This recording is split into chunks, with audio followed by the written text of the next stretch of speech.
Viewers, again, welcome. This is Spotlight. We are talking about wealth. And this is an important discussion, especially at this particular time when people are trying to get new ways and new lines of reclaiming or regaining that which could be really have been eroded by this season. We are so happy to be joined by Wiathaka Gatumia, the CEO of Centonomy, giving us some wonderful insights, including that there is a wealth threshold, and that's very interesting because Wiathaka, coming to the Christian space, there are two perspectives. There is the prosperity gospel, which has its own lashings and has been really brought down. But there's also the modesty gospel, which means don't have too much ambition, be, in a way, as far as wealth is concerned, be regular, be average, and these are, two dimensions going on. And every single day we have Christians in either of these places. Can you speak to those perspectives? Well, I don't think I want to go into saying either is right or wrong. But I just find my faith perspective speaks of balance in life. I think the best example, and people usually take this verse out of context, but you'll tell me, Pastor, if I'm correct or not. You're the one who went, you've studied theology. But Paul said, I can do all things through Christ who strengthens me. If I'm correct, the context of that verse in Philippians is he was saying, I know how to abound and I know how to have to be content even in difficulty. And he was trying to say, look, who is our provider? Who is our source? It is Christ, our God, who is in control. And whether I have a lot or I have a little, I'm content because I know if I'm in my purpose and God has called me to my purpose, I'm fine. I think everything has to have a balance. But I think, let me speak to those who think that having money is a bad thing. I think that it comes from a place where, for instance, we feel like we are denying, by having, that we are denying others. That only happens when you are a thief or you're corrupt. Yes, if you have gained wealth through corruption, where you have stolen from somebody, where it was public funds that should have been used for something, it was in your business, you were supposed to pay for the right services that were coming in, and you siphoned off a little for yourself, yes, then you're denying someone else. But if I have honestly worked and the Lord has blessed me and I have an abundance, I am not denying anybody else. In fact, I have the ability, to do a lot more. I have seen church projects which have been funded by an individual. In our church, can I give a shout out to our church? Oh yeah, okay, PCA Loresho, my yes. people. PCA Loresho has been my church all my life, a great community. And we were doing a project to do the sound system at some point. And when we were young, when we were in the youth, the first sound system we ever bought, we did concerts, we raised funds for almost 2 years, and we bought it.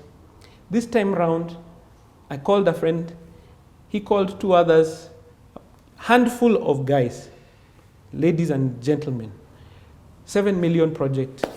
We didn't even do a fundraiser. It was simply input in the church. That's it.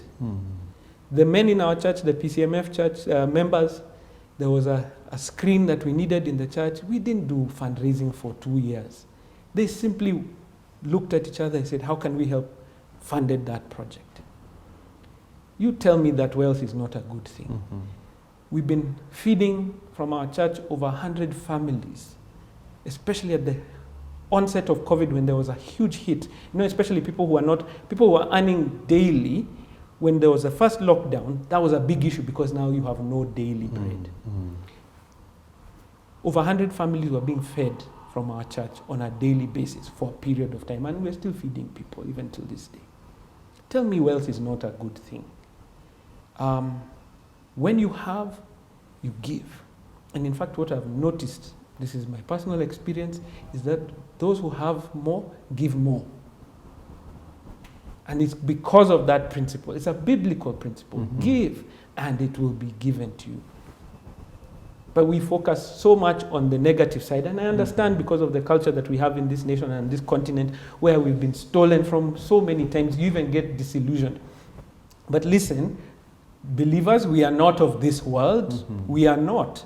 And our culture is different from this world.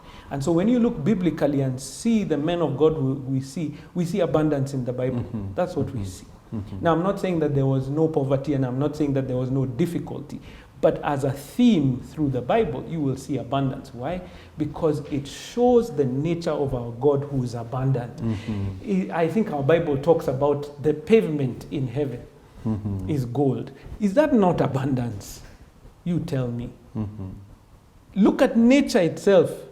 Just go outside and look. I love to watch these nature documentaries on telly because you see God's extravagance. It's not even abundance, it's extravagant. The beauty of this world, it shows me. I look into the sky. My wife loves astronomy, to look at you look up there and you see, is that not an extravagant God? So, but there's balance. Yeah, there's balance when you see Jesus speaking, and he says the gospel was to the poor. Yes. And he says, come on. Yeah, so the sense of ambition is essentially godly, and that should, be coupled by a huge consciousness of morality. Yes. Such that when you are morally aware of your ambition, then you should actually just go for it. Just go for it. I think I want to use a different word than ambition. I want to use the word purpose, and I want to use the word authority that was given. That we were called into this world and we were given work. Genesis, before the fall, we were told to work. Work has always been part of what we are doing. And so when you're in line with your purpose and you're bringing value and order into this world, like we were told in Genesis 1 and 2, come on, abundance has to come. I look at people who have created wealth and I just see what have they done. They have generated value, such value that money has to follow. Okay. In fact, when I'm talking to young people, I always tell them, money follows value. Wherever you see value, money will find it. If you create a good business, here, even in this country, you will raise millions of dollars, not Kenya shillings, in funding, because you have created a thing of value. If you are at the workplace and you are valuable, you are the one who will be promoted, you'll be given a raise, you'll be given opportunities that are there because you're what? Valuable. But people want to be paid to generate value. It doesn't work that way. Yeah. Now that Wiathaka, you talked about young people. Yes. And clearly, when you look at the dynamics of young people, and this is even political, where there's a big expression around joblessness and lack of employment, and it's a reality, right? And it seems clearly like that the employment model has collapsed, whereby you look for a job, just looking at the numbers, the number of graduates being released versus the number of jobs available. It seems like, young people are in a certain trap, and so even as you talk about wealth, there's that trap that they have to beat. Can you speak to that? We had a webinar this weekend. Actually, I was talking to young people and I said, let me first speak to them. Young person in Kenya, in Africa, this color, let me speak to you. There is no difference between you and those guys in Silicon Valley who are creating the next thing that will change the world. There's no difference. You have the same mind, you have the same opportunity. Now you have the same technology in front of you. If you have gone to university, you have seen a laptop, use it. There's no difference. So stop giving excuses. Secondly, get out into the workplace right now. Because as I said, money follows value. It blows my mind because by the grace of God, by God's grace, my parents worked very hard, and I thank God for my parents because they sent me out of this country. And sometimes that perspective shows you. When I was in university, you don't just go to college. When you finish college, you go to work. And that starts even in high school because like the shop that I used to serve ice cream when I was in university. I was the oldest guy in that shop. I was serving with teenagers. That means those teenagers are already part of the economy. They've already started working and learning how to do things. So when I was speaking to these young people here in Kenya and Africa, because the webinar was actually across Africa, we get from Uganda, Tanzania, and I told them, stop waiting to finish university to look for a job. There are so many companies who cannot afford you, but they can give you experience. And that thing called experience is what is so valuable.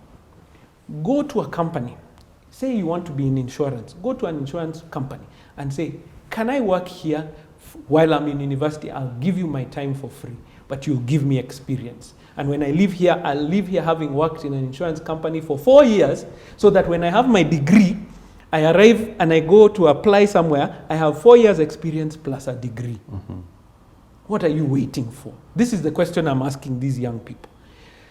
Who are these people who are starting these global businesses that are changing the world? Are they not young people who have great ideas on that side? What are you doing in college after you finish your classes? Sit down with your friends and stop drinking and doing all these other things, going out for parties all the time. You need to go and party every so often, but don't go every weekend. Sit down with your guys and say, you know what? If we had all to raise 5K, and we are 10 of us here, that's 50,000. What can we do with that 50K? When you pose things, it's Robert Kiyosaki who talks about this, and he says, when you change, his rich dad taught him this, when you change problems to questions, it opens your mind. When you make it a statement, there are no jobs, then there are no jobs. But if you can say, how can I create a job? I have seen people write a job description, give it to a company, and the company hires them. They didn't even have a job. They didn't even have an opportunity, but they made a way for themselves. When I'm speaking to young people, this mentality that we have to be given, we have to break that in this nation. It comes from some of the education system that we've got. Because the education system tells you, is what, okay. It's okay. I'm showing my age. Because people don't remember that song. So many vijana. You see, isn't you know that song. You know mwisho, yes. Muongeze pia bidii. Very good. Mwisho wa kusoma. Utapata kazi Very nzuri good. sana. So we are waiting for that job instead of generating it. So when I'm speaking to young people now, I'm saying, what are you bringing to the world? The people who are driving the US economy, the Chinese economy, they are not old people. It's young men and women who have ideas and are not just, they don't just keep the idea here. They put it on paper, they look for funding, they get it in that space. We have to change that mentality. Go out now. If you're in college, you should be working. Even if you're working for free, that free is not free. You're generating that experience that will separate you from those people who are just getting their degree. Come on. Yeah, and it's very inspiring, that dimension of like, I'm 4 years in college. Yes. I should definitely have some work experience by the time I'm graduating. And one of the things that stands also in the way of many Kenyan young people, I don't know how you would engage that, is they say everywhere you go, there's so much corruption. Everywhere you go, there's so much corruption. Can you help them get over that? Look, we are in the world, but we are not of this world. I think that's the thing. As believers, we need to come to terms with and understand the world is corrupt. But we cannot stay here and say, oh, that's the end of it. No, Christ said there will be trouble, but praise God, I have overcome the world. And what he was saying was, if he has overcome it, by God's grace, he will help us overcome as well. You be the change where you are. The reason corruption is out of control is because we are corrupt. We are the same people who break the law. You'll drive poorly, break a law, you'll be arrested by a policeman, and instead of going through the hassle of going to the police station, being charged, going to court, paying your fine like a proper citizen, you say, okay. You're the same ones who are saying, yes, Those job opportunities where if you slip something a little bit in, you're one of those people who are saying, I can't get a job without doing that. You're also saying, I'm not. You see, it comes the same, it's a faith issue. You're saying, my God is not able to overcome the issues that are facing. When you participate in the corruption, you're saying, my God is not able. So I have to help him. I have to help the situation. So we have to be the change ourselves. Young people, vote. If you're going to complain about the leadership that we have, vote. Vote for the leadership that matters. Join political parties. Vote in the primaries. Vote. Do your part. You see, the thing is, there's a thing that we say, oh, everything is so corrupt. Even if, what will my one vote do? It changes things. Because if it's one, and you're one, and we're all together in this same thing, we make a difference.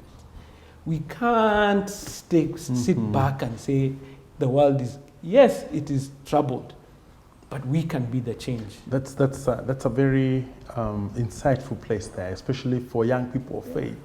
That yes, there is corruption, but you have with you the one who overcame, and there's something there's a dimension that you are able to live in, and achieve the abundance promised, even though the world that we are living in is really a world of decay. Now, that faith perspective is quite empowering. Yeah. Now, young people on one hand, retiring people on the other, because retirement is a place of anxiety for many people. And it's a big thing because you feel like everything you've held on the cloud and the predictability and all that is now shifting, right? Yes. And you can speak to that also in terms of preparation for retirement, and also in case you didn't prepare and now it's coming, what's the wise response? So one of the keys to this, we started training actually because we realized there's a gap in the market on this. So we actually do offer retirement training, and last year is when we began doing it within the corporate space. And it was so interesting to listen to the stories of people in that space. One of the biggest issues is, what am I retiring into? Because many people don't know what they're going to do. And the time they're thinking about what they're going to do is 2 years to retire, or it is you are actually retiring. Now, what am I going to do? Remember we talked about linking with your purpose in life? We were built to work. And I don't think there's a time in which you will not be doing something. I know he's been in the media a lot recently. Bill Gates, one of the wealthiest men in the world. He has enough wealth for him, his children's children. I mean, no one has to work ever again. But right now, he's working harder than he has in a long time. Because he's trying to help solve global problems like healthcare, like this vaccine coming out, global problems. Like, he has found a purpose beyond just having work for money. We all need to have that. And so, even as you begin to think about retirement, think, what am I going to do with my time? That's a big issue, because that will assist even in just giving you that sense of I'm waking up to go and do things. The second thing is this. Remember, we started off talking about we must be building assets. That's what we talked about. Assets that will be putting money in our pocket. Your 100 million house, which we talked about, when you're living there, you need to have assets, apartments, government bonds, shares in the market, businesses that you have started, that all are putting cash in your pocket to allow you to live in that nice house. Now, if you don't have assets by the time you're retiring, you need to quickly figure out where they're coming from. So one of the things that is major that's happening is in this country right now is that we're finding our parents' generation who are retired or retiring now, they often have one big asset, in quotes, their home. And then they don't have anything else. So they're living in their home, but they're still calling their children to ask for what? Because they have no cash to survive even in that house. So when we're talking to people in retirement, we begin to say, look at this one asset. Like, for instance, God forbid, you make it to the $1 million house that we discussed earlier, but you don't have other assets. Imagine you have $1 million in the soil there. How do we restructure this so that maybe you move to a smaller place And with the cash that is left over, you purchase now income earning assets.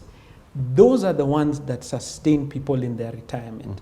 So if you're targeting your retirement, and I'm speaking to that 20-year-old now, because retirement is coming, by the way, it's coming faster than you think.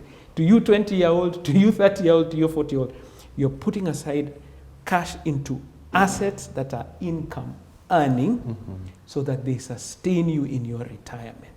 If you get to your retirement and you don't have them, it's to look at your current assets. So many people retire with land. Land. We've seen this so many times. But land is not income earning. It's just there. So now you need to start thinking, how do we convert our assets from just those that store wealth, but to those that begin to generate cash flows? That is the key in retirement. Cash is the key in retirement. If you don't have cash, that's where stress happens. All right. Yes. Yeah, and I trust that the young people are listening, senior people are listening, middle-aged people are listening, because that's an important season in life. And this, where we are right now, when we think about the economic dynamics that are happening, everyone is talking recovery. Everyone is talking, getting back to maybe a former position. And I'm sure our viewers are looking forward to you just giving some tips as to how do we recover. What are the specific things that we need to do to get ourselves from the lowly financial position to a place where we can say now we are breathing again? Okay. Wow, that's such a broad question. I wish I could answer it, but I think I'll steal from a good friend of yours, Reverend Lauren Sharstein. She preached a message during this pandemic at our church, and she spoke from the story of the wedding in Cana. And what she spoke about was that they were in a crisis. What was expected to be there had run out. It was going to be embarrassing. It was going to be a difficult time. It was a moment of crisis. And what she said really caught my attention. She said that when Jesus performed his miracle and brought that shift, when they brought the problem to Christ, he didn't restore what they had before. He gave them even better. So by God's grace, may we come out of this with new wine that was not the same as what was expected. That I stole that from Reverend Lauren Sharstein, and it was for the sake of this. I'm saying in every crisis there's opportunity, and it is time for us to begin to see what those opportunities are. A company like Zoom offered a solution that in this crisis has more than doubled their value in the stock market because they were prepared. They gave us a solution in this time. Things are changing. I want you to look around your space, whether it's in your company or in the market as an entrepreneur. Where is there a problem? Because where there's problems, there are opportunities. If we can begin to leverage on those opportunities, maybe you've been let go from an organization and but in that organization, there were things that you used to be frustrated by. I wish they did things differently. I wish they did things. Write a proposal. Go to their competitors and tell them, I've worked for many years. I saw this as a problem. I can bring this solution to you. I think we are so locked into, I want my old job back. I want my old position back. We are not ready to make change. We are not really good at change as human beings. And I understand it. Change is difficult. It's uncomfortable. But there's something that I've realized recently. Growth only happens in discomfort. Think about it. As a teenager, so many changes. You grow a centimeter at night. You wake up, you're knocking your knee on something. Every stage of growth has discomfort. You want to grow as far as your health is concerned, you eat better. And eating better is not easy. It's a discomfort when you see everybody doing all this. You have to go to the gym. The gym is continuous discomfort. And crises are uncomfortable. But they make us wake up and think differently. So because you give me a very broad question, I've given you a very broad answer. Okay. Yes. And I wanted to just say this. Where there's a problem, and I know it's a cliche, but it's a cliche for a reason, there's an opportunity. But we have to start looking at problems as, how do I solve this? Not, oh my goodness, it's the end of the world. All right. What can you offer? And you make a very strong faith statement, and the possibilities in Jesus, whom you have referenced quite a bit, that this could even be a season for better wine, not just resuming what was here before, but even better wine. Yes. And talking about better wine, finally, Centonomy as an institution, you've done quite a lot of empowerment, stories have been changed. What are some of the unique things that we can say that you are now serving the community with, or offering to the community that are to help them for this particular time? You see, we as human beings, we learn from other people's experiences, God willing. And so what we have done as Centonomy is put together programs and tools that individuals can use on their wealth creation journey.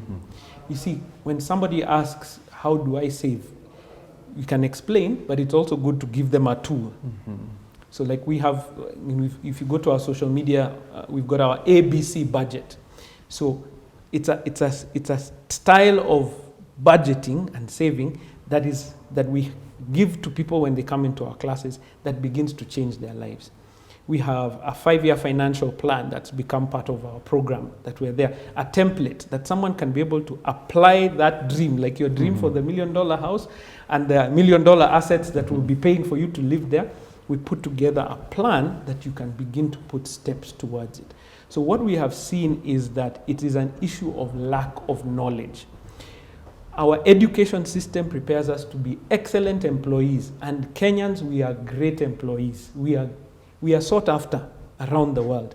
We are just poor at managing ourselves. So what we have seen in the market is that gap. How do we help employees begin to take control of their personal finances? How do we help entrepreneurs with templates that can help them identify opportunities in the world? Templates that can help them now make those opportunities into financial businesses. Because there's a difference between a business and an opportunity. There are so many opportunities, but making a business means it has to make financial sense. So how do we change your mindset so that you begin to see the opportunity and then give you a tool to help you grow? For those who are employees also and want to advance their career, what we are offering is a way to introspect and to see what are my strengths. So we have tools to help people identify strengths. How do we begin to build social capital, which is when you leave this room, what are people going to say about your team who are here? Did they come and bring something different? And then building a personal brand. So we offer these programs because we've realized it's not something that's going to happen, like a talk like this, good, you may be inspired, maybe you took a note. But what we have realized is that those daily actions that you take are what begin to bring the transformation that you're looking for. So we run programs that are from teenage, I said, all the way to retirement. And it's about identifying what do I want and then how do I get there. And we are in the business of helping you to identify both. All right. Yes. Wiathaka, thank you very much for your time. Yes. Very insightful. Yes. And I would say outrightly very hopeful. Thank God for that. Actually came out more hopeful than many people would actually imagine. So thank you for that hopeful perspective. Do you mind if I give one more, if you don't mind? Okay. I just wanted to let people know, if you want to find out more, centonomy.com. We've got lots of material there, lots of articles that you can read, and you'll learn more about what we offer. Just that. All right. Yeah, and the resources are available. They're available. So again, thank you very much for a very insightful and hopeful conversation. And God bless you as you continue to help people become both abundant and purposed. Viewer, we've been talking to Wiathaka Gatumia, the CEO of Centonomy, and he said over and over again that there will be trouble, but Christ has overcome the world. Remember that. You know, Christ has overcome. And therefore, when you're on the side of Christ, then you will experience a new dimension. And of course, the wine at Cana of Galilee, when the problem was brought to Jesus, I mean, what Jesus did was not just the old thing. He brought something new. And so, may the newness that God has intended for you come to you. Again, this has been Spotlight. Thank you for watching.